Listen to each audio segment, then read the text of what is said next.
সদ্য সমাপ্ত পাকিস্তান সফরে লাল বলের ক্রিকেটে স্বাগতিকদের হোয়াইট ওয়াশ করেছে বাংলাদেশ। সেই সিরিজ থেকে প্রাপ্ত আত্মবিশ্বাস আসন্ন ভারত সিরিজে বাড়তি অনুপ্রেরণা দেবে, এমনটাই বলছেন বাংলাদেশের একাধিক ক্রিকেটার। তবে সৌরভ গাঙ্গুলী মনে করেন প্রতিপক্ষ হিসেবে পাকিস্তানের চেয়ে অনেক বেশি চ্যালেঞ্জিং হবে ভারত। পাকিস্তানকে হারালেও ভারতে এসে বাংলাদেশ সিরিজ জিততে পারবে না বলেই মনে করেন ভারতের সাবেক এই অধিনায়ক। সৌরভ বলেন, পাকিস্তানে গিয়ে ওদের হারানো সহজ নয়, তাই সিরিজ জেতার জন্য বাংলাদেশকে শুভেচ্ছা। কিন্তু ভারতের খেলা সম্পূর্ণ আলাদা।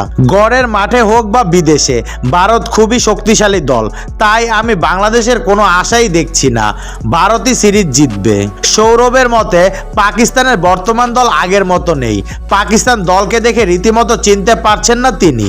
বাবর আজমদের খেলা দেখে তিনি হতাশ। তাদের ক্রিকেটের মান অনেক নিচে নেমে গেছে বলেও মন্তব্য করেছে ভারতের সাবেক এই অধিনায়ক।